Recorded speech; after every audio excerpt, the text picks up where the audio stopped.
Ya están listos, empezamos, ¿eh?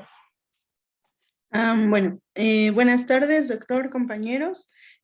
Bueno, el día de hoy les vamos a dar lo que es el tema de deshidratación y planes de rehidratación, perdón. ¿Le puedes dar a la que sigue, bebé? Gracias. Bueno, como definición vamos a tener que la deshidratación va a ser un cuadro clínico que se va a caracterizar pues principalmente por un balance negativo de agua y de los solutos en el organismo. Vamos a tener que esto se va a producir principalmente por pérdidas de agua y sales o por una disminución en la ingesta de agua. De manera general, podemos decir que esta disminución de agua y el aumento de las pérdidas van a dar pues como principal cuadro una pérdida del volumen circulante, lo que pues podemos traducir como una hipovolemia, que en ocasiones puede ser grave y originar un cuadro de shock hipovolémico. ¿Le puedes dar a la que sigue, bebé, por favor? Gracias.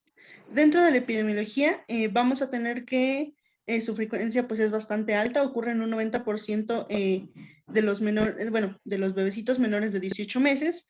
En cuanto a su prevalencia, vamos a tener que se presentan principalmente en países en vías de desarrollo, y esto tiene que ver pues principalmente con su cuadro clínico, perdón, con su causa, que van a ser infecciones gastrointestinales y la falta en cuanto a los medios de desarrollo. En cuanto a los recién nacidos, vamos a tener que estos niños con lactancia materna van a tener problemas con el aporte y sobre todo problemas con la adaptación para el consumo de la leche, que pues va a ser su principal fuente de alimentación y en parte pues del consumo de agua que ésta tiene. La causa principal de estas diarreas pues se va a relacionar sobre todo a gastroenteritis agudas, y el principal agente etiológico pues va a ser los rotavirus. ¿Le puedes dar a la que sigue, Ibrahim, por fin? Gracias. Bueno, empezando con su etiología, este cuadrito que yo les puse nos va a dividir como en dos principales, bueno, las dos principales mecanismos de deshidratación, que como les mencioné, iban a ser la disminución en el aporte y las pérdidas excesivas. Dentro de los escasos aportes vamos a tener pues la principal causa, que va a ser un ayuno prolongado. También puede haber una disminución en la ingesta de agua, o en el caso de una lactancia materna que no está bien establecida, ya sea por problemas de la madre o del feto, pues para poder ingerir por vía oral.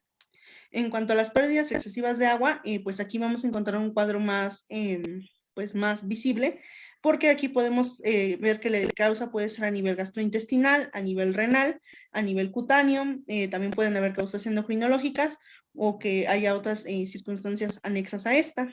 En cuanto al cuadro gastrointestinal, vamos a tener que la principal, bueno, como les mencioné, la principal causa iban a ser cuadros de gastroenteritis aguda, y vamos a tener que estas tiene que ver principalmente con tres factores que son pues bastante importantes a la evaluación. Uno de ellos es que los niños son más susceptibles a, bueno, sí son más susceptibles o presentan con mayor frecuencia procesos infecciosos, como les mencioné, pues parte de la gastroenteritis. En segundo factor, pues vamos a tener que bueno, que los niños van a tener una mayor superficie corporal en relación con su volumen, por lo que en situaciones ya sea de quemaduras o fiebre, pues tienen mayor proporción de pérdidas cutáneas. Y el tercer factor es la imposibilidad de los niños pequeños, pues para comunicar ya sea su necesidad de agua y sobre todo para poder acceder a ellos de manera independiente.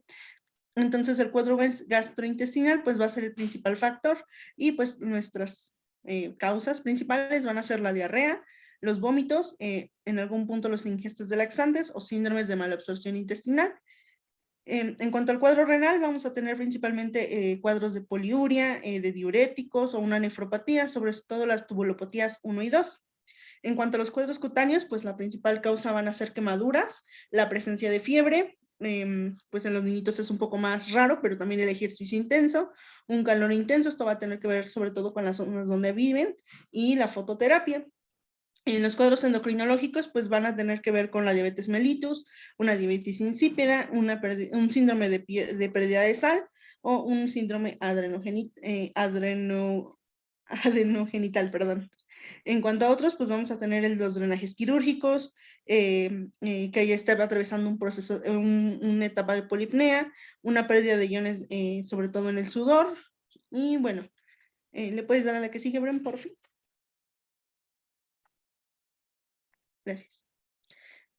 Ahora, pasando a la fisiopatología, pues van a ser algunos conceptos que ya vimos en el tema de líquidos, pero dentro del metabolismo hidrosalino de los niños vamos a tener pues ahora sí que tres evaluación, bueno, más bien tres conceptos importantes. Uno de ellos, y que pues también ya se los mencioné, es un mayor porcentaje de agua corporal por kilogramo de peso y que este va a predominar sobre todo en el espacio extracelular. También va a haber un mayor recambio diario de agua y de electrolitos. Y en tercer lugar, una inmadurez del sistema renal para eliminar orinas concentradas. Dentro de esta fisiopatología, vamos a recordar también de manera pues rápida tanto la composición corporal del agua y de los electrolitos, la osmolaridad, la volemia y el equilibrio ácido-base. Vamos a recordar dentro de la composición corporal de agua y de electrolitos que no es la misma cantidad de agua que posee el cuerpo cuando uno es pues, un bebecito o cuando eres un adulto o un adulto mayor. En cuanto a los bebés, pues vamos a tener principalmente en los recién nacidos a término, que hay entre hay un 80% de contenido de agua dentro de los bebés. En cuanto a los adultos, pues este porcentaje cambia a un 60, un 70, perdón, un 60, un 70%. Y en cuanto a los adultos mayores, pues el porcentaje de agua es un poquito menor, desde un 50 hasta un 60%. Y también es importante mencionar, pues, que existen dos grandes espacios de líquidos, ya sea el intracelular y el extracelular, y que, pues, este líquido extracelular, como vemos en la imagen, se va a poder dividir en dos, el líquido intravascular o el plasma y el líquido intersticial. ¿Le puedes dar a la que sigue, Bren, por fin? Gracias. Bueno, como les mencionaba, dentro de estos compartimentos electrolitos, pues ya sabemos que cada uno de estos va a ser completamente diferente, ya sea intra o extracelular, por lo que vamos a tener en la primera tablita que les puse acerca del agua corporal y los compartimentos según la edad, que en los pacientes prematuros pues vamos a tener un compartimento de agua total de un 75 a un 80%, y que obviamente estos se van a distribuir de manera diferente si es en el líquido intra o extracelular. Predominantemente en un 50% en el líquido extracelular y en el líquido intracelular hasta un 35% del total del agua.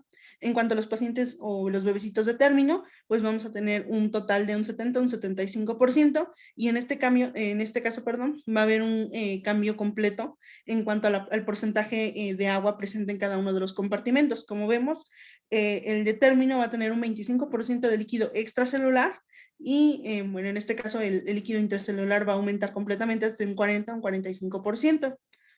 En cuanto a la composición del líquido intra y extracelular, pues sabemos que contienen diferentes cantidades de iones o aniones, y vamos a tener que el principal ion intracelular va a ser el potasio, y en comparación al líquido extracelular, pues el principal es el sodio.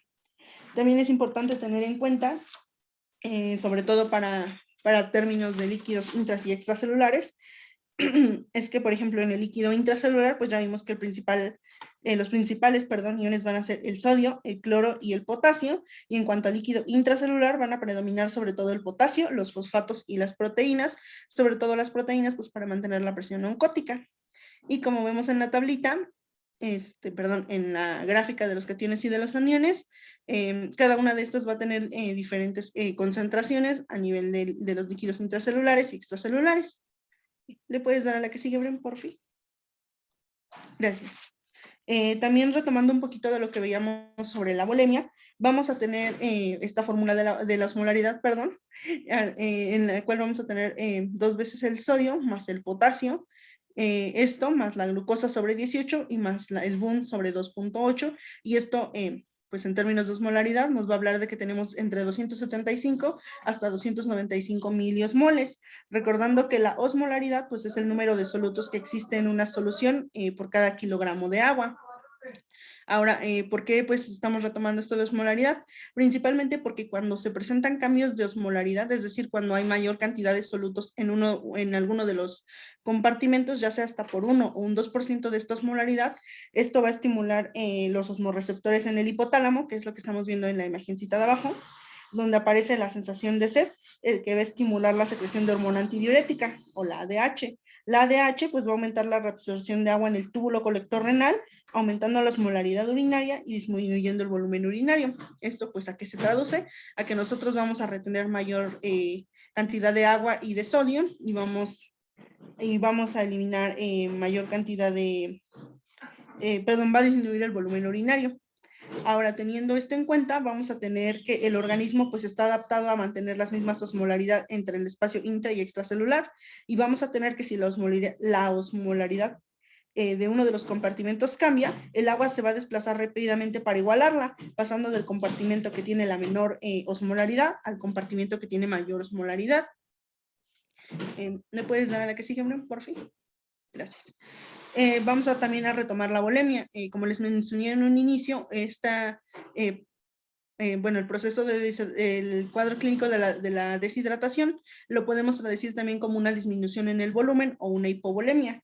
En cuanto a esto, vamos a tener que pues la hipovolemia va a ser detectada en el aparato yuxtaglomerular pues del riñón y esto va a producir que la producción de renina que se va a transformar en angiotensinógeno a angiotensina 1 y la acción de la enzima convertidora de angiotensina convierte la angiotensina 1 en angiotensina 2 y esta va a estimular la reabsorción de sodio en el túbulo proximal y también va a haber secreción de aldosterona y vamos a tener que propiamente la aldosterona va a aumentar más la reabsorción de sodio y agua y va a aumentar la excreción de potasio. Esto principalmente pues para mantener los volúmenes el volumen circulatorio y poder pues mantener la perfusión.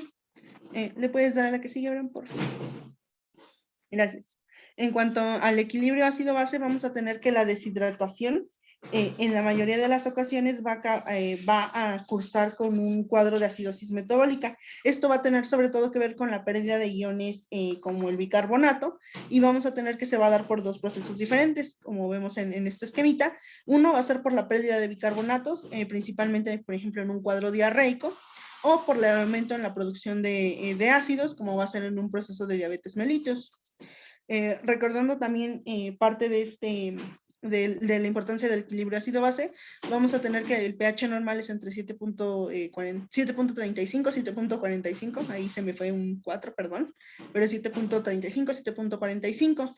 Y algo que pues ya hemos visto un poquito en urgencias y en todas estas, pero va a ser importante evaluar dentro de los procesos de acidosis metabólica,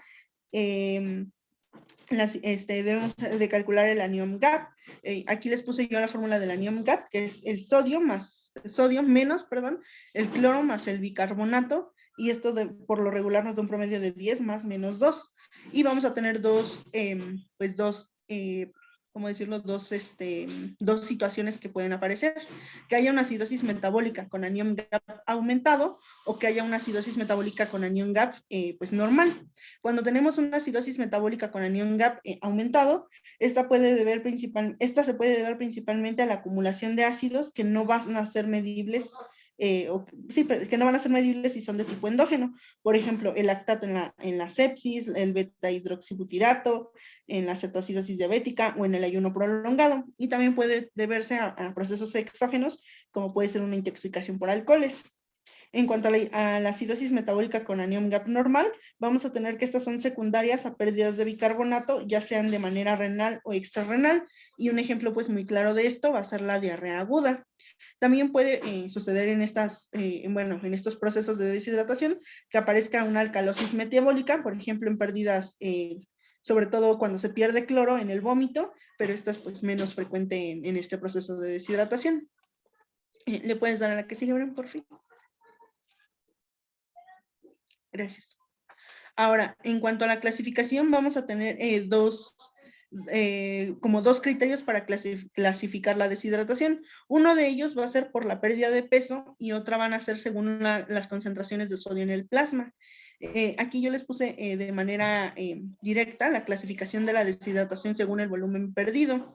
Vamos a poder clasificarla según 3 grados, leve, moderada o grave. En cuanto al porcentaje de pérdida de peso leve, vamos a tener que esta va a ser en un porcentaje de 3 hasta el 5%, sí, hasta el 3 al 5% de pérdidas, lo que nos va a equivaler como a un déficit de 30 a 50 mililitros por kilogramo. La categoría de moderada vamos a perder entre 5 y el 9% del peso, y el déficit se traduce a un 50 hasta un 90%, 50 al 90 mililitros sobre kilogramo, y una grave pues va a ser mayor a 9, a un mayor porcentaje de 9, y el déficit puede ir desde el 90 hasta 100 mililitros por kilogramo. En cuanto a en cuanto a los niveles de sodio en plasma, aquí la vamos a poder clasificar como hiponatrémica, isonatrémica o hipernatrémica. Aquí pues vamos a hablar sobre todo de concentraciones del sodio.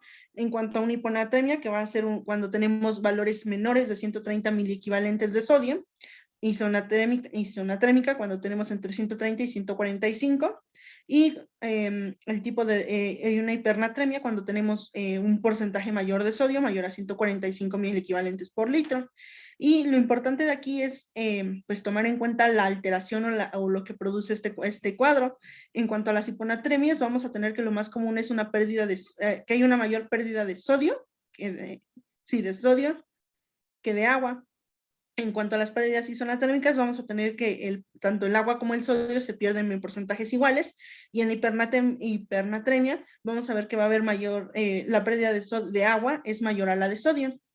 En cuanto a esta categoría, y yo les puse este cuadrito que vemos en el lado derecho, y aquí vamos a tener que el 65% de las deshidrataciones isotónicas se van a asociar sobre todo a gastroenteritis aguda, o sea, va a ser la más común.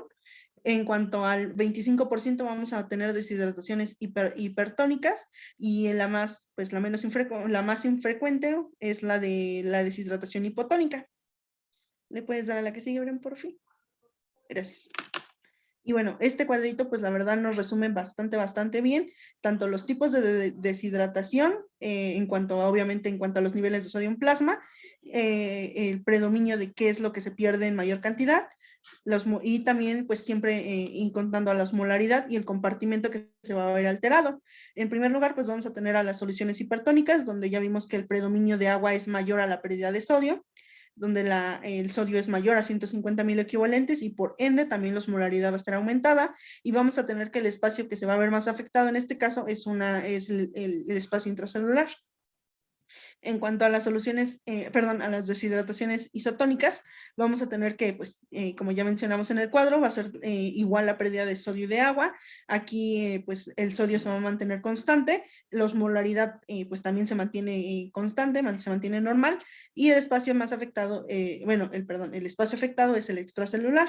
Y en cuanto a las hipotónicas, pues, vamos a tener que la pérdida de agua es menor que la pérdida de sodio. Vamos a encontrar una reducción tanto en el sodio, y también va a haber una reducción en la osmolaridad. Y en cuanto al compartimento afectado, pues el principal es el extracelular. Y como ya vimos, pues el sodio y la osmolaridad van básicamente juntos. Si uno aumenta, el otro también aumenta, y si uno disminuye, el otro también disminuye. ¿Le puedes dar a la que sigue, Bren, por fin? Gracias.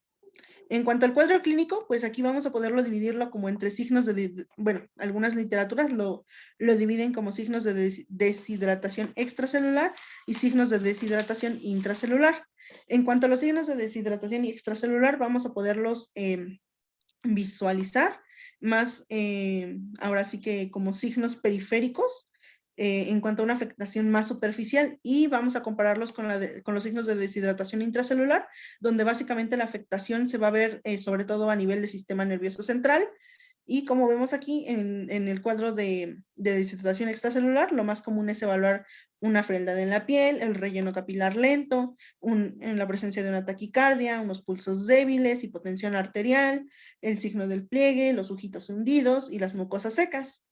Y comparado con los signos de deshidratación intracelular, pues vamos a ver que, como les mencioné, tiene que ver más con afectación al nivel del sistema nervioso central. Vamos a encontrar un bebecito que va a estar muy irritable, que va a estar hiporrefléxico, que va a presentar temblores, una hipertonía, y pues debido no solo a la disminución del volumen y a todo esto, puede presentar convulsiones o coma. También vamos a tener que los niños tienen sed, y las mucosas se van a encontrar como pastosas. También puede aparecer una fiebre de origen metabólico y bueno, en comparación con la deshidratación extracelular, aquí los signos de shock van a ser tardíos. ¿Le puedes dar a la que sigue, Bren, por favor? Gracias. Bueno, aquí les puse un cuadrito donde nos resumen tanto signos y síntomas, ya sea por una deshidratación leve, no detectable o clínicamente, cuando la deshidratación es pues bastante visible y es clínica, y cuando hay un shock clínico. Como vemos, cada una de estas pues va a ir cambiando tanto en la apariencia, perdón, va a haber una progresión de los síntomas desde un estadio a lo mejor normal o casi imperceptible hasta donde vamos a ver alterados completamente estos signos. En cuanto a la apariencia normal, pues en cuanto a un cuadro leve, vamos a encontrar que el bebé pues puede tener pues una apariencia normal, puede estar en alerta, tiene una buena evaluación al contacto, una diuresis normal, el color de las mucosas es constante, las extremidades pues se mantienen pues en una temperatura normal, está alerta y todo esto. En cuanto a una deshidratación más visible o clínica, también podemos ver una apariencia alterada, lo que les mencionaba de que el bebecito puede estar irritable, hiporrefléxico, también que puede disminuir su nivel de alerta, puede estar letárgico, una disminución de la diuresis, un cambio en la coloración de la piel, sobre todo en áreas distales, y a veces pues las extremidades pueden estar calientes y pueden ir pues al proceso del tiempo, pueden ir cambiando de coloración. En cuanto a un shock clínico, esto pues lo vamos a ver un poquito más adelante, pero vamos a ver que los cambios son totalmente, pues bastante visibles y de preocupación, porque aquí vamos a ver una alteración del nivel de conciencia, el bebé va a estar pálido, una piel como moteada, también vamos a encontrar una disminución de la temperatura en las extremidades, alteración progresiva de la conciencia, el bebé pues va a estar taquicárdico, taquipneico, y el relleno capilar pues es mayor a 2 segundos. ¿Le puedes dar a la que sigue, Bren, por fin?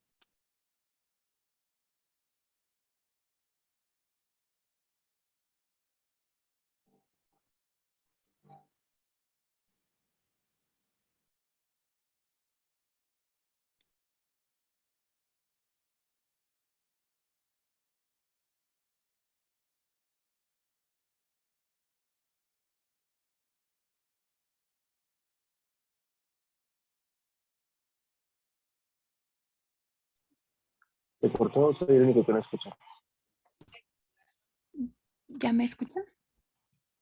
Ahí ya. Ah, ok. Es que creo que a mi compañera se le cortó su señal, pero bueno, esta diapositiva pues ya es lo que se las puedo explicar yo sin problema en lo que ella regresa. Bueno, en cuanto a la exploración física, pues ya Erika nos mencionaba pues un cuadro clínico característico de estos bebecitos. Sin embargo, pues ella nos coloca aquí otro cuadro que nos ayuda a identificar pues nuevamente los grados de deshidratación divididos en leve, moderado y severo. Y bueno, algo que nos mencionó ella que era muy importante era la cuestión de la pérdida del peso. En este caso, pues este cuadro nos menciona que en lactantes, en una deshidratación leve, se pierde un 5% aproximado del peso, mientras que en niños más grandes es el 3% que pues ella ya nos mencionó. Nuevamente, pues las alteraciones en el pulso, dependiendo del grado de la deshidratación, si podemos ver en este cuadro, pues ya en moderado, pues ya se ve pues este incremento a nivel del pulso y en severo, pues ya se nota muchísimo más. Eh, el llenado capilar, pues nuevamente, leve es menor a los 2 segundos, que como sabemos esto es normal. En moderado puede abarcar desde los 3 a los 5 segundos y en una deshidratación, pues ya de grado severo, pues puede ser mayor a los 6 segundos. Nuevamente, pues lo de las fontanelas pueden estar deprimidas en el caso de una deshidratación leve. Generalmente no se observa esta depresión, pero pues bueno, puede ser muy, muy leve, mientras que en los siguientes grados pues ya están eh, pues más visibles. Las mucosas, pues nuevamente nos menciona que en un grado leve, pues se pueden encontrar hidratadas o se puede observar pues una saliva pues como en hilitos, que es lo que conocemos como marca ahí en el cuadro, la saliva filante. En el cuadro moderado, la mucosa puede estar pues ya más seca, mientras que en el severo pues ya es muy, muy seca, que es lo que nos comentaba Erika de las mucosas pastosas. La presencia de la sed, pues nuevamente, pues nuestro bebecito, nuestro niño, en el cuadro leve, pues no está muy marcada, mientras que en los siguientes ya es más evidente, mientras que en el cuadro pues severo, el bebé o el niño ya no puede beber propiamente por sí mismo. Y bueno, la turgencia de la piel, recordemos que las mucosas también nos van a dar un indicador del cuadro pues de deshidratación de nuestro paciente. En el cuadro leve, estas mucosas, perdón, estos tegumentos no se van a ver realmente tan alterados, pero pues ya en los cuadros siguientes, en el moderado y en el severo, ya es mucho más evidente. Y bueno, en casos pues ya más avanzados o más de gravedad, existe un compromiso en el estado neurológico. En el cuadro leve, pues realmente no existe tanto este compromiso, sin embargo, nuestro bebecito sí se puede encontrar irritable, mientras que en el cuadro moderado, pues ya es un bebé propiamente en estado irritable, y en el cuadro severo se puede encontrar, pues, incluso pues, en estado letárgico. Y bueno, el gasto urinario propiamente nos habla de esta, pues sí, de la función renal que está presentando nuestro paciente. En el cuadro leve, pues realmente no hay tanta evidencia de que esté alterado, mientras que en el moderado se encuentra disminuido, y en el severo, por lo mismo de la fisiopatología que ya nos comentaba Erika, nuestro cuerpo, nuestro organismo va a tratar de retener esta agua, y pues una forma de hacerlo es evitando pues la orina, es decir, nuestro paciente va a presentar anuria.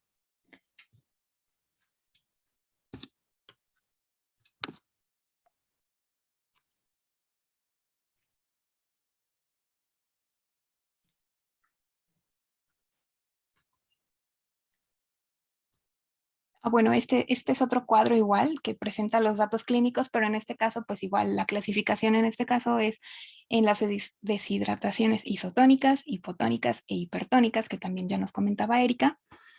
Y bueno, esta propiamente nos habla ya más específicamente de la piel, de su temperatura, de su coloración, la turgencia y la textura. En el caso de las deshidrataciones isotónicas, vamos a encontrar que la piel se puede encontrar pues un poco de coloración grisácea o pálida, la temperatura se encuentra pues disminuida, la turgencia está disminuida y la textura se encuentra seca, mientras que en las siguientes, pues como se dan cuenta, pues ya es más evidente esta alteración a nivel de los tegumentos. Y bueno, en este caso tenemos pues la valoración en cruces. Recordemos que menos cruces es menos grave y más cruces pues más compromiso. En este caso pues lo que hay que destacar es la cuestión nuevamente de los pulsos y de la hipotensión arterial. Como podemos observar en la deshidratación isotónica tenemos la taquicardia que está valorada a 2 cruces, mientras que bueno, en la hipotónica también. Y la hipotensión arterial, pues como podemos observar a nivel del cuadro hipotónico, pues ya está valorada a 3 cruces. Y bueno, también igual resaltando lo que es el estado neurológico, en la isotónica podemos presentar, bueno, el paciente puede presentar estado de letargia. En la hipotónica ya se puede presentar propiamente pues más severo como un estado de coma, o incluso nuestro paciente puede tener convulsiones. Y en la hipertónica el paciente se puede encontrar pues irritable o de igual manera presentar convulsiones.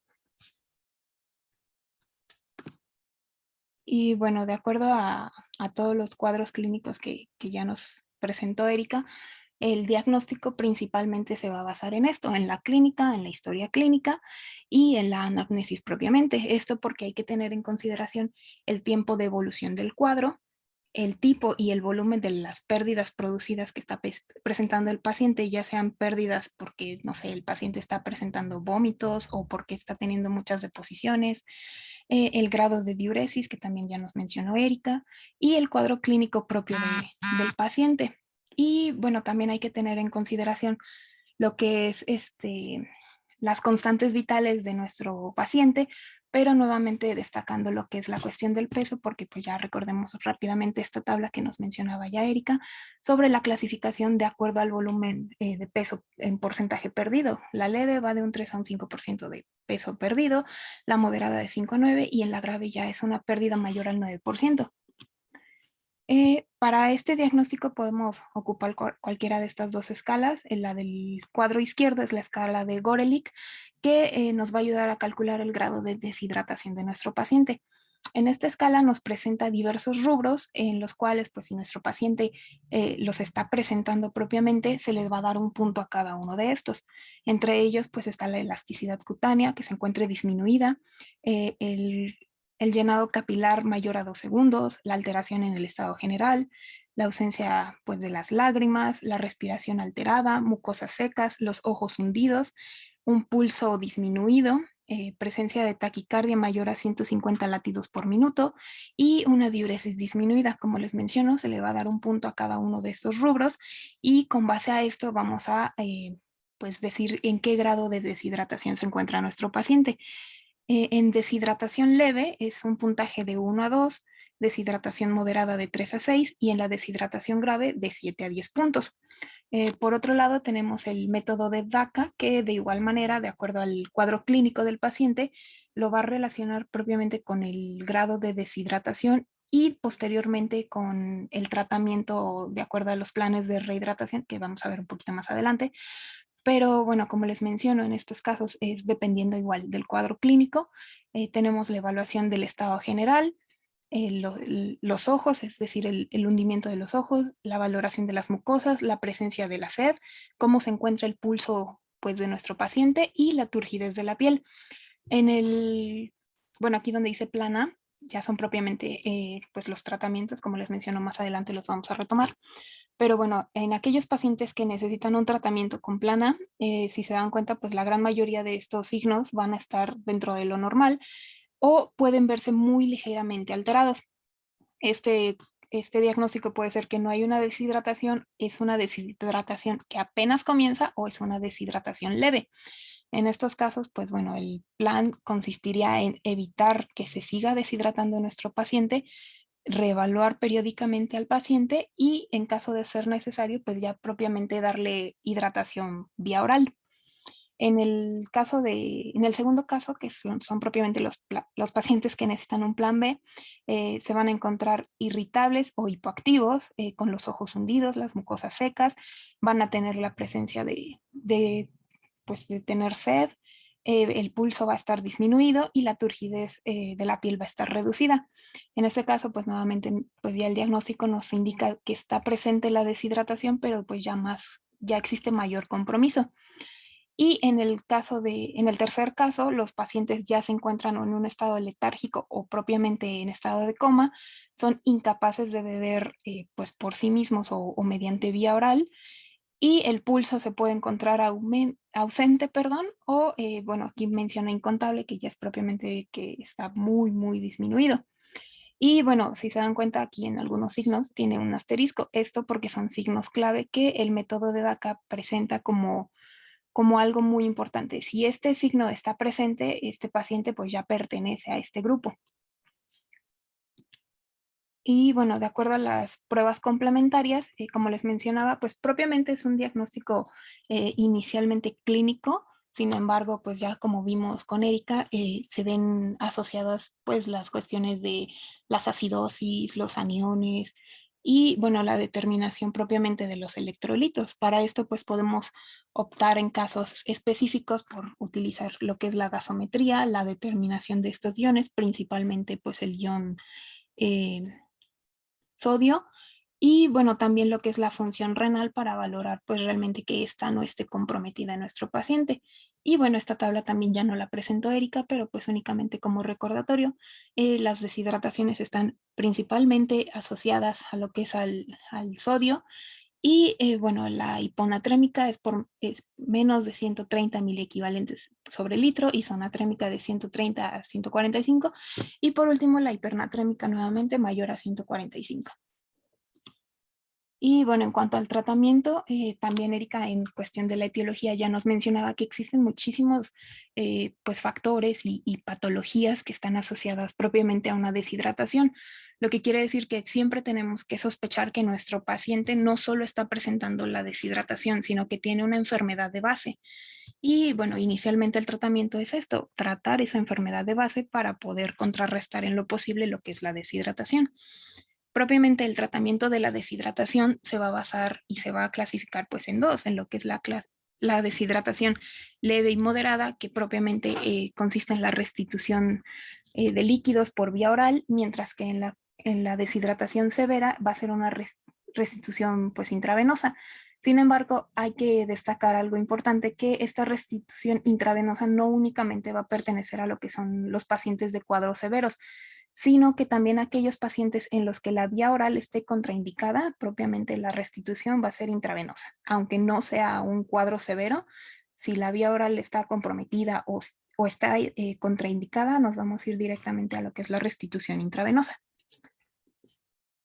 Y bueno, comenzando propiamente con lo que es la rehidratación oral, se va a basar en la administración de soluciones de rehidratación oral, que bueno, posteriormente es posible que en la presentación lo vean pues abreviado de esa forma, SRO, por eso se los coloco ahí. Y generalmente se hace esta rehidratación con soluciones hiposódicas que contienen una cantidad de sodio menor a 60 miliequivalentes por litro. La ventaja de esta rehidratación oral es que va a tener muchísima menos complicación, pues se considera más fisiológica, es más segura y a la vez pues más económica para poder pues atender a estos pacientes, y también va a favorecer propiamente la alimentación. En cuanto a sus contraindicaciones, es que, bueno, si hay pérdidas superiores a 10 mililitros sobre kilo por hora, pues esta rehidratación oral no va a ser viable. La deshidratación es mayor al 10%, ya existe propiamente un compromiso a nivel de la conciencia, una alteración grave en el estado general, si existe hilo paralítico, abdomen agudo o vómitos intensos. Y bueno, la tabla de su derecha son las recomendaciones para la composición de estas soluciones de rehidratación oral, que propiamente están compuestas de agua, de sodio, cloruro de potasio, glucosa y una base. En este caso, pues generalmente están acompañadas de bicarbonato, citrato sódico o incluso de acetato. Y bueno, en estos casos, en esta tabla, pues se presentan diferentes recomendaciones de acuerdo pues a la OMS, a la Academia Americana de Pediatría y a la Sociedad Europea de Gastroenterología, Hepatología y Nutrición Pediátrica. Pero bueno, en estos casos el que vamos a tomar es propiamente el de la OMS, que es el siguiente, que son propiamente pues la composición del Vidasuero oral, el cual va a estar compuesto de cloruro de sodio en 3.5 gramos sobre litro, lo que equivale a 90 miliosmoles sobre litro, el citrato trisódico de 2.9 gramos sobre litro, que equivale a 10 miliosmoles sobre litro, cloruro de potasio en 1.5 gramos sobre litro, que equivale a 20 miliosmoles sobre litro, y en cuanto a la glucosa, pues posee 20 gramos sobre litro, y pues ya convirtiéndola a miliosmoles son 111. Y el pH va a variar entre los 7 a los 8, pues sí, a los 8.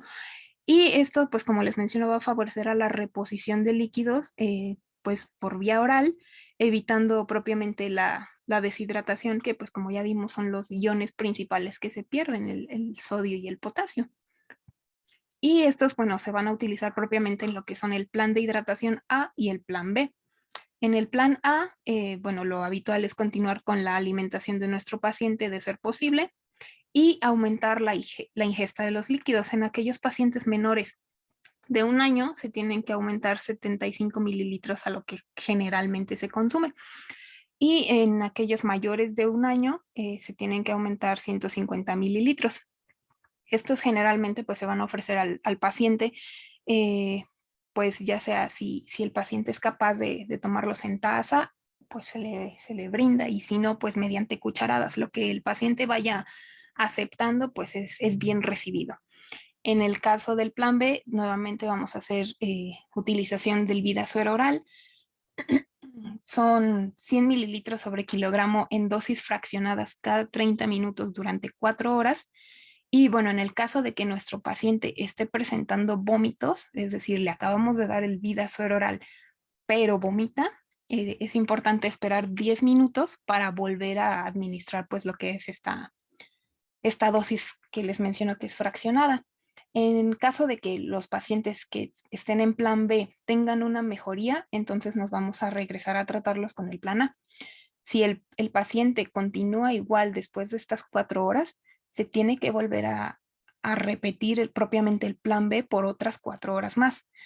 Pero si después de esto, al volver a valorar, el paciente no mejora, entonces lo vamos a derivar propiamente al plan C, que ya como les mencionaba, es la rehidratación mediante soluciones intravenosas.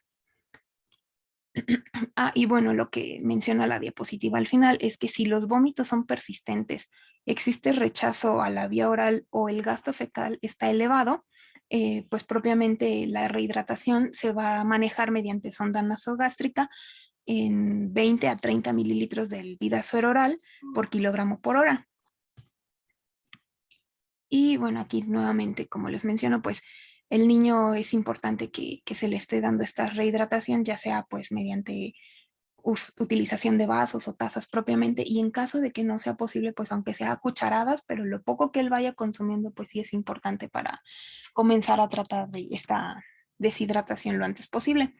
En cuanto a la preparación del Vidasuero oral, bueno, pues está esta infografía del IMSS propiamente, que pues solamente como recordatorio es que se tiene que hervir el agua en la que se va a preparar el sobre. Cada sobre va a rendir 1 litro de agua y bueno, es importante que este suero, si no se utiliza a las 24 horas, se deseche y se se necesita preparar uno nuevo.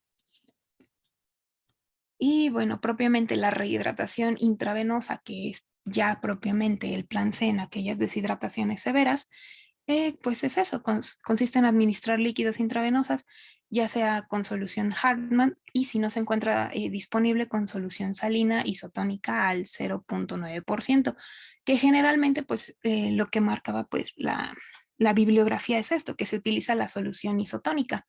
Y el esquema es el siguiente. En la primera hora se van a administrar 50 mililitros por kilo, en la segunda hora se va a cambiar a 25 mililitros por kilo y en la tercera hora de administración nuevamente vamos a conservar lo que son los 25 mililitros por kilo. Se necesita pues evaluar continuamente a nuestro paciente y en caso de que no haya una mejoría, pues aumentar la velocidad de la infusión. Cuando el paciente ya sea capaz de beber por sí mismo, además de la solución intravenosa, también es importante hacer la reposición de líquidos vía oral. Una vez que el paciente ya completó pues el esquema o las dosis intravenosas de rehidratación, nuevamente se va a revalorar al paciente para ver si lo podemos derivar a un plan A o un plan B y en caso de que no, pues continuar con el plan C. Y bueno, sí, si en este caso, como menciona el cuadro, si el paciente ya se puede derivar a un plan A, es importante que exista alguien que sea capaz de mantenerlo hidratado, porque pues recordemos, estamos hablando de niños, ¿no? Entonces necesitan una vigilancia propiamente, pues para evitar que nos vuelva a recaer y que nuevamente lo tengamos que atender con un plan C. Y bueno, la guía de práctica clínica nos marca, como les digo, las dos soluciones principales, que es la Hartmann y la solución salina. Sin embargo, como les menciono, pues la más común de utilización es la fisiológica, que en estos casos, pues su composición es de cloruro de sodio a 9 gramos sobre litro. El sodio es de 154 miliequivalentes, posee cloro a 154 miliequivalentes por litro y su pH es de 5. Pues realmente la solución Hartmann, por lo que yo leí, no estaba como, bueno, sí se utiliza, pero no es como tan común. Pero bueno, igual la guía de práctica clínica, pues la marca. Y por último, pues está este esquemita nuevamente. En el caso del plan A, como les mencionaba, son pacientes que no tienen datos pues tan marcados de deshidratación o comienzan con esta deshidratación y pues lo ideal es prevenirla. Son pacientes que generalmente se tratan pues en su domicilio y como les mencionaba hay que favorecer lo que es la ingesta de líquidos, hay que continuar con la alimentación pues habitual y en casos de cuadros diarreicos pues ya propiamente dar la rehidratación oral. El plan B pues ya es las soluciones de rehidratación oral y bueno, se tiene que evaluar cada hora, pero como les mencionaba, el plan B se termina en 4 horas, hay que reevaluar a nuestro paciente. Si nuestro paciente mejora, entonces nos vamos a regresar a tratarlo con un plan A. En caso de que se mantenga igual o no haya mejoría, continuar nuevamente el plan B y en caso de que agrave, pues derivarlo propiamente al plan C. El plan C, pues ya como vimos, es la restitución vía intravenosa y cuando nuestro paciente pues comience a a tolerar nuestra vía oral, pues comenzar la restitución simultánea pues vía oral. Y bueno, si no puede beber o no se puede, o no es suficiente más bien la rehidratación intravenosa, pues ya se valora la colocación de la sonda nasogástrica y de igual manera se tiene que valorar nuestro paciente, pues para ver si ya lo podemos tratar con un plan A o un plan B. Y eso sería todo. Ok, doctor, ¿tiene alguna pregunta?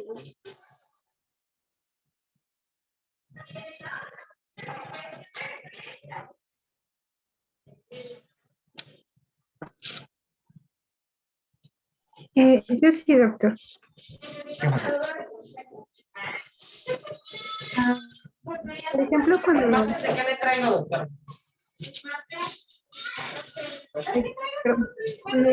familiares nos refieren, por ejemplo, que el paciente tuvo vómitos y 5 diarreas. En ese caso, nuestro paciente, al evaluarlo, posiblemente ya tenga pues datos de deshidratación. En este caso, también se considera de acuerdo al vómito, al número de vómitos y de diarreas, o cómo es en este caso. Bueno, recuerden que lo de diarrea es disminución de las evacuaciones, disminución de la presencia de evacuaciones, y aumento de las efusiones de las mismas.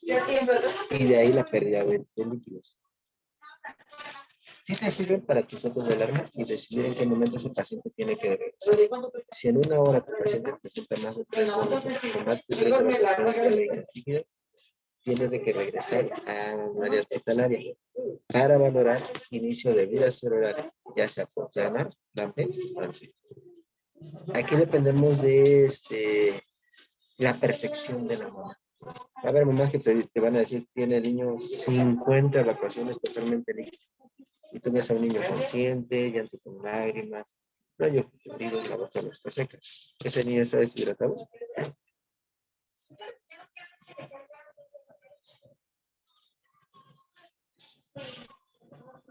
están ahí?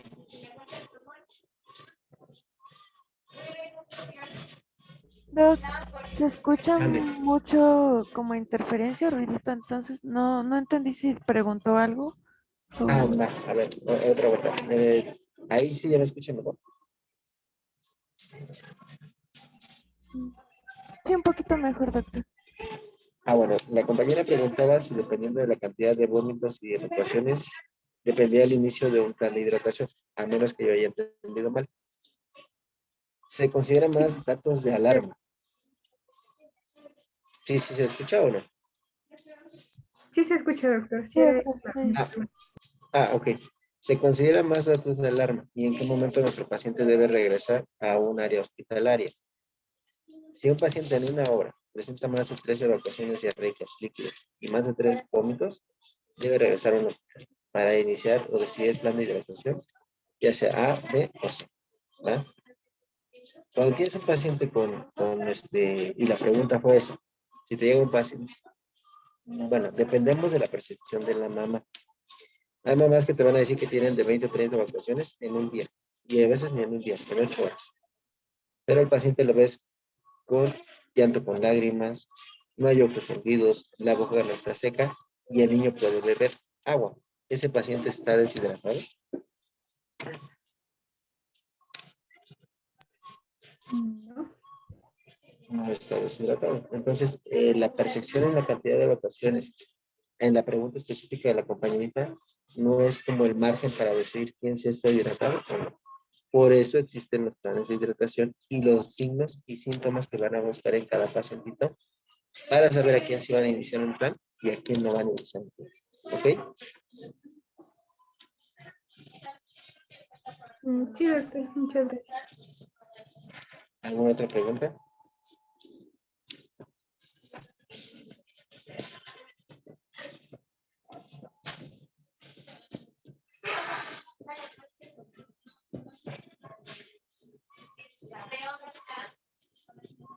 Creo que no, doctor. Entonces ya saben todo de deshidratación.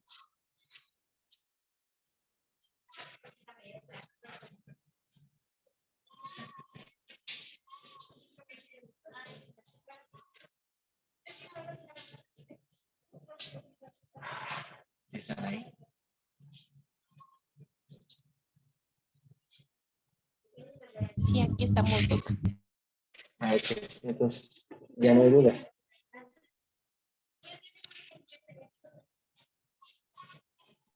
Creo que por el momento no, doctor. Si no hay dudas, creo que todo está bien. Volviendo al ejemplo que les comentaba. Niño que acude al área de urgencias, mamá refiere 20 vómitos, 40 evacuaciones, totalmente diarreas. Ingresa al paciente, como ya les había comentado, llanto con lágrimas, boca hidratada, consciente. ¿Qué plan de hidratación inicia en ese paciente?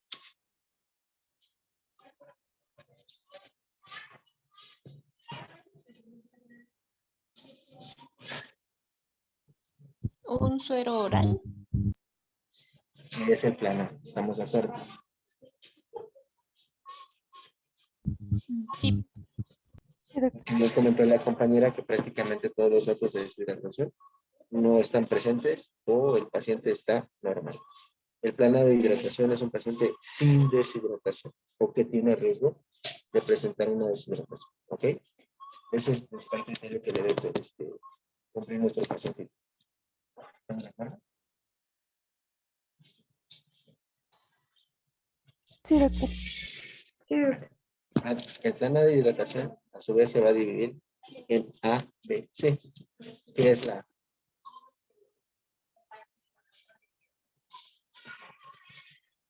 ¿Es la alimentación constante? ¿Lactancia debe continuar? Exacto. En la cuestión de la alimentación es a lo que el paciente está acostumbrado, ¿no? Porque después le decimos, toma que pan tostado, porque se da una dieta astringente, que es una dieta astringente, libre de grasas y irritantes. Entonces esta dieta puede ser o un pan tostado, o un té, que sí, sí se vale, que es de canela, té, limón, té, manzanilla. Ese tipo de alimentos o soluciones hervidas, sí las contempla la norma oficial mexicana. La guía de práctica mexicana también podemos dar atole de arroz, atole de maíz, en agua, no en leche. ¿Va? Entonces a eso nos referimos en la cuestión de alimentos o la alimentación normal de nuestro paciente. Debemos siempre ver las condiciones económicas en base a lo que el paciente pueda recibir durante su periodo de riesgo de deshidratación. La B, ¿Es de bebidas abundantes? ¿Líquidos bebidas. abundantes? ¿Y cuál es mencionar? el suero ¿Cómo, oral. doctor? La soledad preferentemente, ¿va? Como ya vieron, pues tiene una composición o una cercana a la plasmática. Ahí la doctora nos dijo bien claro, un paciente menor de 1 año, ¿cuánto vamos a apartar?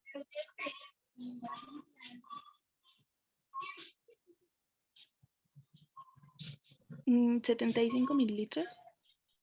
¿Cómo le podrías explicar a una mamita cuántos son 75 mililitros? Si no me recuerdo, es media taza, ¿no? Exactamente. ¿Va? Volvemos a la misma de la cuestión educativa de los papás. Si tú le dices, le va a dar 75 mililitros, eso pues, media taza, ¿va? ¿Y el mayor de 1 año? ¿Sería la taza o 150 La mililitros? taza completa, exactamente. ¿Y cómo le va a ofertar esta bebida? ¿Cómo que, doctor? ¿Cómo se le va a ofrecer al bebé? ¿A cucharadas? A cucharadas o a través de una jeringuilla. Es importante que demos esta medición porque así llevamos un control. Recuerden que esta solución, al final de cuentas, contiene glucosa. La glucosa que va a provocar en el intestino absorción del líquido y por consiguiente va a perpetuar la diarrea. Si tú se lo dejas a libre demanda, el paciente va a vomitar, ¿va? O va a seguir presentando las evacuaciones. Si el paciente se toma una cucharada, qué bueno. Si el paciente se acaba la taza a cucharadas, adelante. ¿Y la C?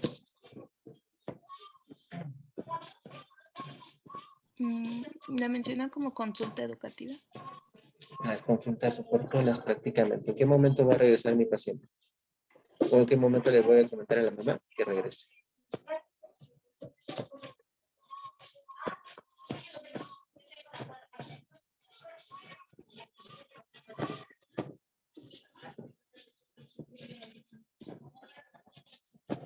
No estoy segura. Ya habíamos comentado unas, pero fiebre constante, que en una hora me presente más de 3 vómitos o 3 evacuaciones completamente listas, ¿va? O que el niño presente datos de deshidratación. Ojos hundidos, llantos en lágrima, boca seca o saliva gigante. Y el pliego el signo del pliegue del lienzo húmedo, ¿cuál es? El signo del lienzo húmedo, ¿cuál es?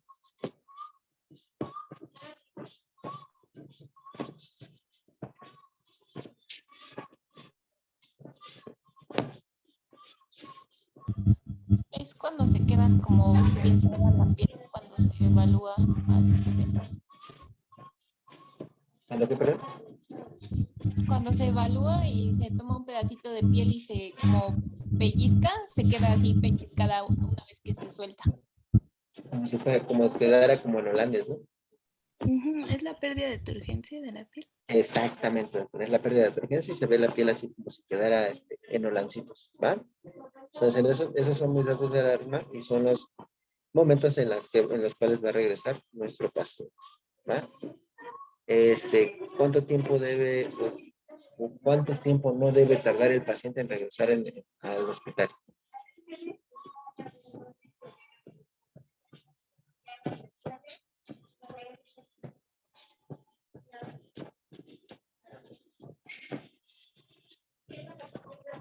Más que nada para decir el plano, cuánto tiempo debe estar lejano o debe tomar al familiar regresar para decidir si lo puedo dejar o no.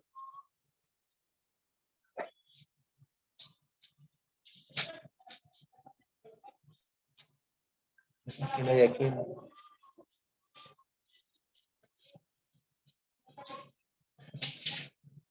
Podrían ser 48, 72 horas, doctor. Que no esté más de 2 horas de distancia del hospital, ¿va? Si el paciente está más de 2 horas de distancia, ese paciente lo tienes que dejar para vigilar y verificar que efectivamente se hidrata y puede irse a domicilio. ¿Ok?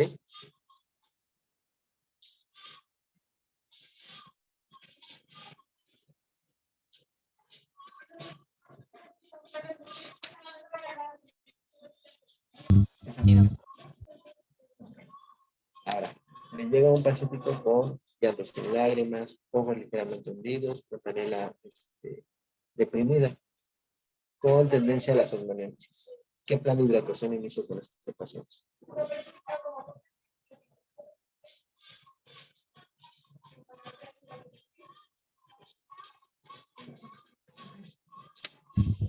El C, que ya es con intravenosa. ¿Cuál sería la indicación de que inicie con la clase? Perdón.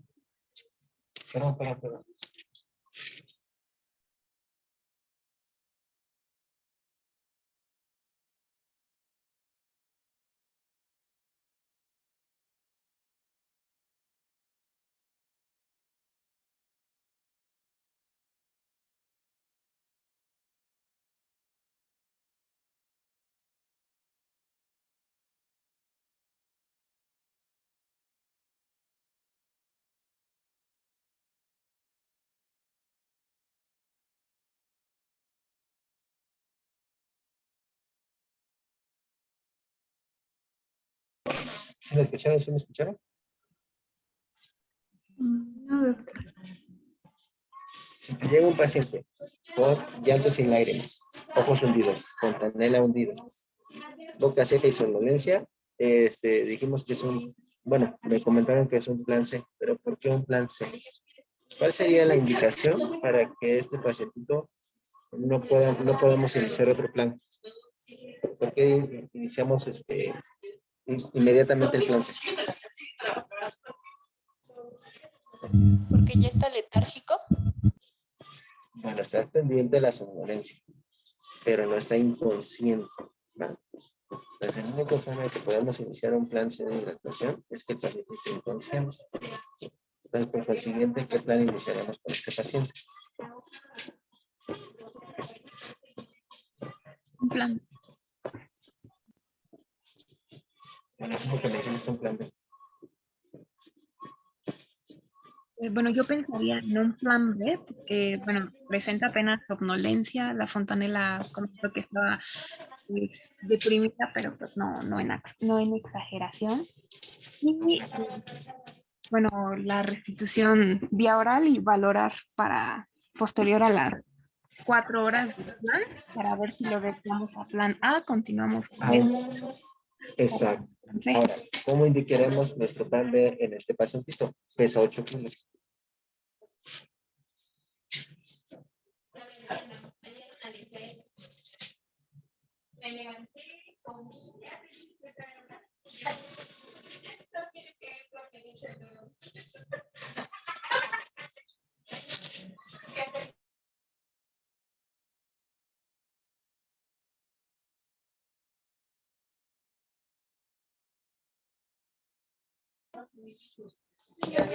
Entonces, ¿cómo vamos a indicar el plan B en estos pacientitos? Si pesa 8 kilos. Son 800 mililitros. En 4 horas, pero lo vas a dividir cada. En 200 mililitros por cada 30 mililitros. minutos. Segundo que le tocan 200 mililitros cada 30 minutos. ¿Cuántas medias horas hay en 4 horas?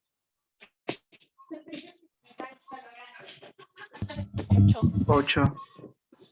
8. Entonces 800 entre 8. En mililitros. Exactamente, 100 mililitros. ¿Va? Entonces, le vamos a decir y le explicar bien específico, mamá. Tiene 30 minutos para ofertar esos 100 mililitros. Se los da muy rápido, vomita o tiene más evacuaciones. Se lo da muy lento, va a estar toda la guardia con nosotros. ¿Va? Ahora, mi paciente vomita, ¿qué hago?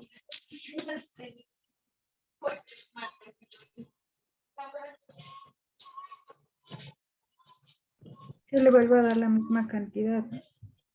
Pero así, vomita y así como vomita, ¿no se lo estoy dando? No, unos minutos, creo que mencionaron 5 o 10 minutos después de algo. Más, échele más tiempo. 20 minutos. Más tiempo. 30. Menos. No es cierto, menos, eran menos de 20. Perdón, me emocioné. 15. Menos. 12. Menos. Sí nos dijo, sí nos dijo. 10. 10 minutos. ¿Va? Entonces, si mi paciente después de 10 minutos le vuelvo a ofrecer mi vida oral. Mi paciente vuelve a vomitar, ¿qué hago?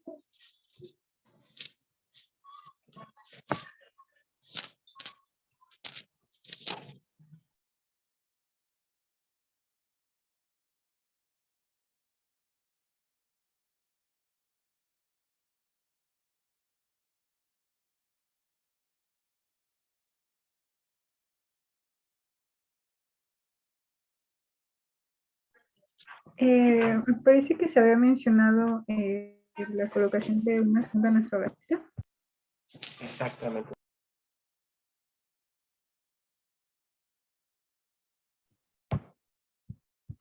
Ya, sí, doctora, efectivamente la colocación de una sonda nasogástrica o orogástrica, dependiendo de tu paciente.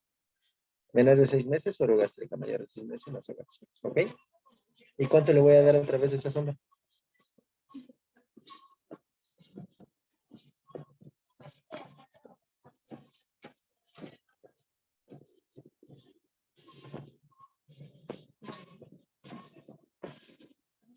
Igual de 20 a 30 por kilogramo por hora. Eso, doctora, perdón, doctor, muy bien contestado. ¿Va? Entonces, después de eso, mi paciente ya no presenta evacuaciones, está más reactivo. ¿Qué hago con esa sonda?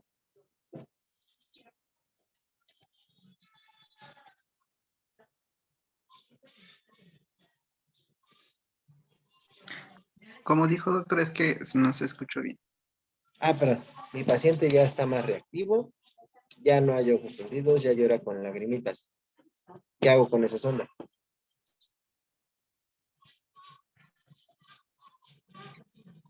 Si tolera la vía oral, retirarle y darle vía oral. Vía oral y pasan del plan B a... El plan B a que crear un caso.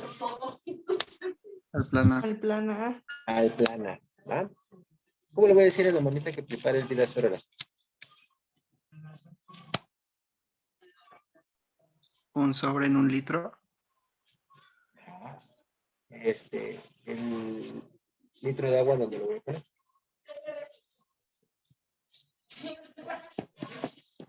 Se había mencionado que primero se hierve el litro de agua y se diluye Exacto. el sobre completo. Ajá. Pero ¿dónde se pone ese litro de agua? ¿En qué contenedor?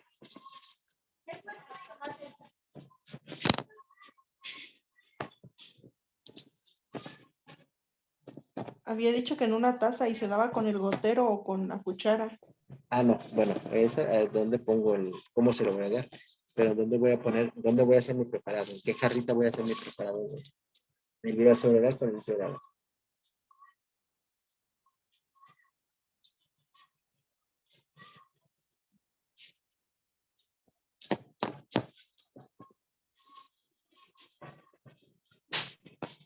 Me equivoco, se tiene que preparar en una jarra de cristal o de vidrio. Exactamente, ¿por qué tiene que ser específicamente una jarra de cristal? Recuerdo que tenía que ver por las cuestiones de mantener pues, el suero en composición y que no se inactivaran los electrolitos por la temperatura. Exactamente. No tiene que ver la temperatura, la olla de metal, al igual que la olla o la jarra de barro, tiene metales. Y eso va a provocar que se imanten y los electrolitos ahí se quedan. ¿Va? En las de plástico, por lo poroso de la misma jarra de plástico, se quedan también ahí los electrolitos. Entonces, forzosamente o idealmente tiene que ser una jarra de cristal. ¿Va? ¿Cuánto tiempo va a durar mi preparado de celular? 24 horas. Y después de esas 24 horas, ¿qué tengo que hacer? Se tira, sí, sobró. Exactamente. Haya quedado, se tira y preparo nuevamente el litro con mi sobre. ¿Estamos de acuerdo? Sí. Bueno, ahora mi niño ya toleró. ¿Qué prueba terapéutica puedo hacer para saber si ese paciente se puede ir a casa? Bueno, se las cambio. ¿Qué bebidas no tengo que darle a mi paciente que están en rehidratación oral?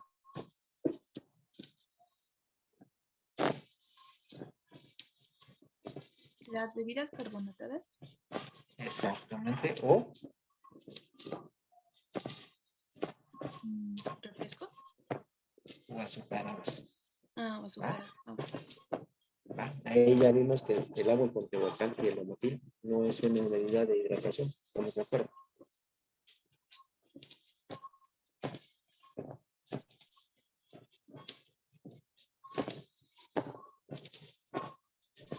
Sí, se me escuchó. Muy bien, Doc. Que estamos de acuerdo que entonces el agua de Tehuacán con Lomotil no es una solución de rehidratación. No. Menos. ¿Ok? Sí, de acuerdo. Ah, ahora, mi paciente llega completamente inconsciente, fontanela completamente hundida, llanto sin lágrimas y con desviación de la mirada hacia jardines del recuerdo. ¿Qué le hago a ese paciente? ¿Iniciaron plan C? Exactamente, plan C de hidratación. Y ahí vamos a una cuestión endovenosa o intravenosa. ¿Va? ¿Quién de ustedes sabe canalizar? Por eso, Víctor.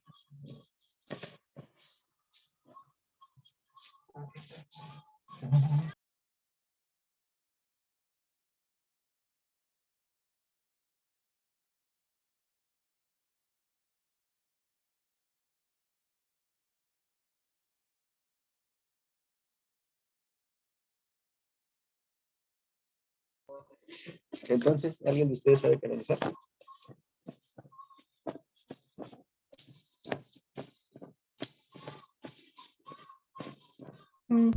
¿Cómo? Sí, Doc. ¿Eh?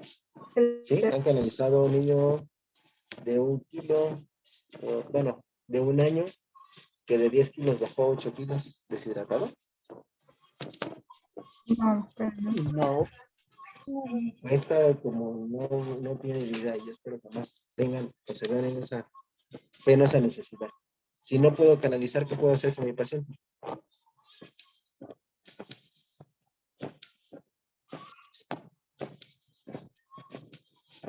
Antes de referirlo a un hospital, no se manchen.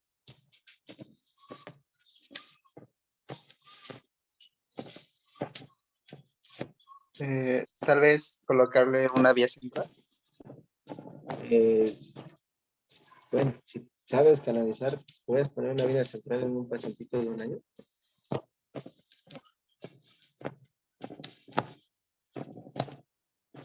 Así se puede, doctor, o sea, no estoy de acuerdo, pero aquí dependemos de la capacitación o la destreza que tenga la persona que tiene el paciente. Pero no estoy capacitado para poner una presa venosa central. ¿Qué otra cosa podría hacer?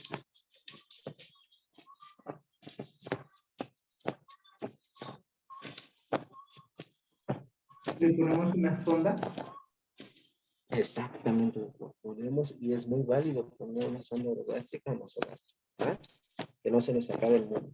Ahora, como buen centro de salud del estado del país, amado y hermoso México, no tengo sonda. ¿Qué otra cosa le puedo hacer?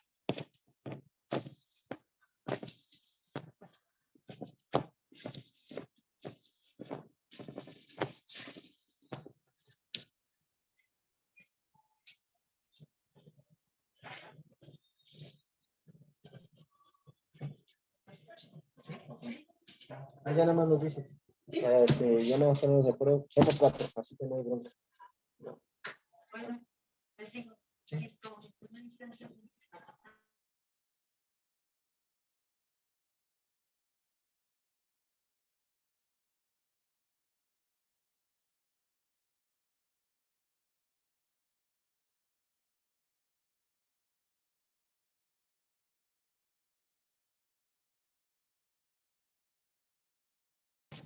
Entonces, ¿qué le hacemos a nuestro paciente? Si me escuchan, no sean gachos, se siente re feo. Acuérdense que la esquizofrenia Sí, lo escuchamos. se acelera. Es que, bueno, yo no sé qué opción tendríamos para... Una intraósea. ¿Va? Necesitaríamos un catéter intraóseo. Bueno, pues, un catéter intraóseo. Pero a falta de catéter intraóseo, podemos utilizar un punzocat. El más gruesecito que tengan. Puede ser un negro o un rojo, o un gris o un naranja, dependiendo el que tengan a la mano. Cara anterior de tibia, lo que es la tuberosidad, inmediatamente como unos 2-3 centímetros de la rótula, de manera, un ángulo de 45 grados, y ahí hasta que truene. ¿Va? Eso ya es como medida desesperada. Si no podemos canalizarlo, si no podemos poner la sonda, una intraósea también es válido. En lo que se puede tener una vía periférica, y si pueden la vía central, adelante. ¿Ok? Doctor, ¿cuál es la cantidad máxima que se puede administrar vía intraósea? Lo que tú gustes, doctora, mientras no tengas una vía y hasta que llegues con alguien que sí pueda canalizar una vía periférica, no hay un como que límite, ¿va? A menos que ya haya aumento de volumen en donde colocas la intraósea, pues esa ya no te va a dar, aparte ya no te va a dar retorno, o ya no va a seguir pasando la solución. Entonces ya ahí, pues ya dejó de ser tu opción, ¿no? Gracias. Y ya que tengo una vía permeable, ¿cuánto voy a pasar en la primera hora?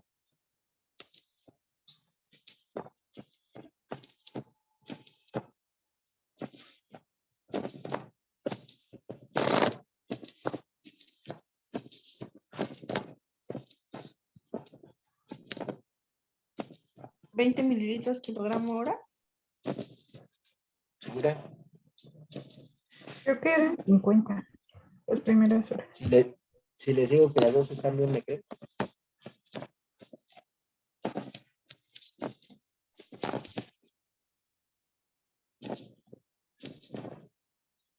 Entonces, si les digo que las dos están en lo correcto, ¿me creen o no? Es que sí podría ser ambas, porque depende del peso del paciente, ¿no? Ahora.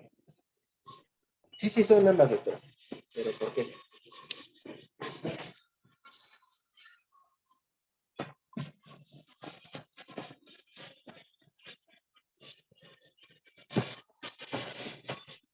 Depende de la solución que utilicemos. Eh, no sé si dependa de la solución que utilicemos, porque, bueno, la guía de práctica clínica dice la solución fisiológica o salina 0.9% o la solución Hartmann, que al final de cuentas, pues la concentración no es la misma. Es lo que va a decir la guía de práctica clínica. La norma oficial mexicana lo maneja en tres, divide los 100 mililitros del plan B en tres etapas. La primera hora son 50, la segunda hora 25 y la tercera hora 25 mililitros. La norma oficial mexicana. Y la guía de práctica clínica te dice que la primera hora debes pasar 20 mililitros y la segunda hora otros 20 mililitros. Y hasta ahí para la guía de práctica clínica. ¿Va? Entonces depende de dónde tomen la referencia. Por eso les digo que ambas están en lo correcto. ¿Va? Nada más ahí se tienen que hacer la referencia en su notita en base a quién están tomando el cálculo de dicha solución. Ahí es también la otra cuestión donde difieren tanto la guía de práctica clínica como la norma oficial mexicana. Preferentemente debemos utilizar la solución Hartmann, porque tiene, o parte de lo que tiene la solución Hartmann es Ringer lactato, y nos ayuda para que haya más, para que se conserve el bicarbonato. ¿Por qué me interesa el bicarbonato? Porque mientras haya mientras esté el bicarbonato constante, el riesgo de hacer acidosis metabólica es menor, ¿va? Cosa que la solución fisiológica no. Aparte, la gran mayoría de los pacientes que llegan deshidratados llegan con una deshidratación hipernatrémica. Si yo le pongo más solución salina, ¿qué va a pasar? Va a aumentar más la hipernatremia. La hipernatremia, ¿va? Entonces, preferentemente es la solución Hartmann. No tengo solución Hartmann, ahora sí, la solución salina, ¿ok?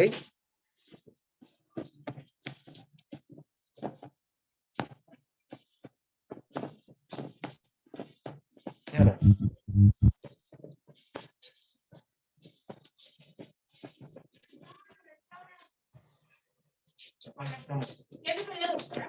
¿de acuerdo?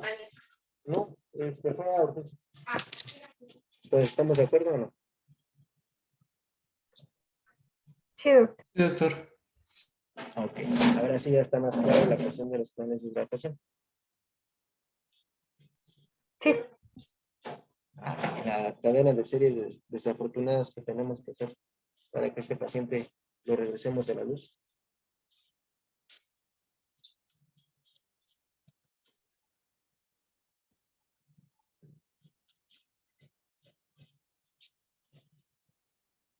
Están ahí, ¿verdad?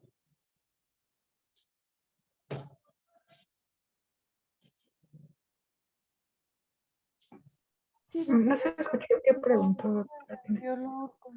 Que si ya estamos de acuerdo, ¿cómo vamos a manejar los planes de hidratación? O ya quedó un poquito más claro cómo se manejan los planes de hidratación. Sí, doctor. Bueno, Ya me acordé de una de las preguntas que le hice. ¿Qué prueba terapéutica hacemos para decidir que un paciente se puede egresar? Y les preguntaba qué bebidas no podemos utilizar. Cuando decidimos que un paciente ya está hidratado, pedimos irónicamente que traiga a la mamá un jugo. Boing del Valle, el que ustedes gusten, un jugo o una gelatina que no sean ninguno de los dos rojos, porque nos puede confundir con sangre, ¿va? Entonces, al darles esta carguita de glucosa, recuerden nuevamente que la glucosa lo que va a provocar en el intestino es absorción de agua, por consiguiente puede provocar diarrea y vómitos. Si después de que el paciente se tome el jugo o se toma la gelatina, ya no hay vómito ni diarrea, este paciente se puede mandar a domicilio con datos de alarma. ¿Ok?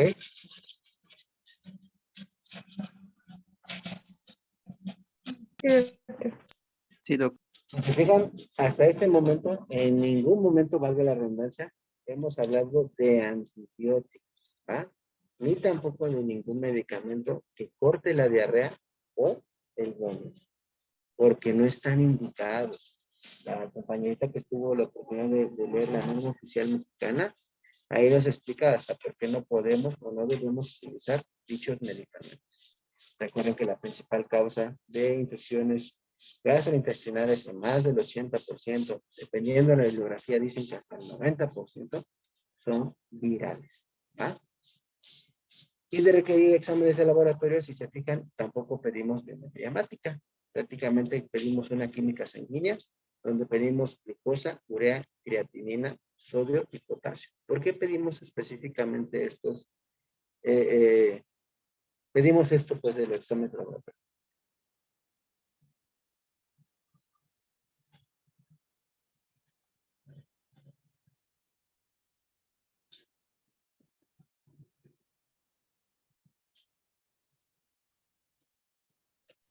Porque las alteraciones se encuentran a nivel de los electrolitos y la glucosa. ¿Seguro? ¿Quién da más, quién da menos?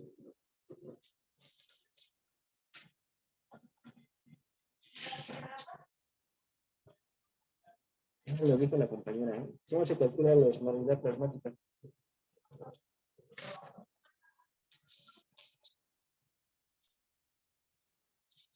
Calculando el sodio, el potasio, el cloro y el BUN. Exacto. ¿Va? Entonces, por eso pedimos específicamente esos exámenes de laboratorio. ¿Ok?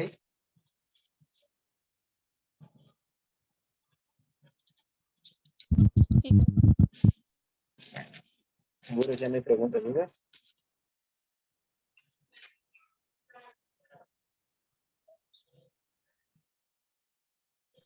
No,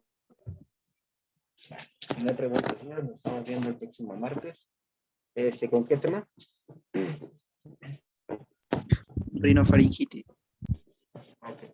Entonces, como siempre, agradezco su tiempo y pasen ustedes una excelente noche. Gracias, doctor. Muchas gracias, Doc. Gracias, doctor. Igual. Gracias, Vale, doctor. nos estamos viendo. Doc, hasta luego. Bye. Hasta luego, Doc. Ya, que descansen.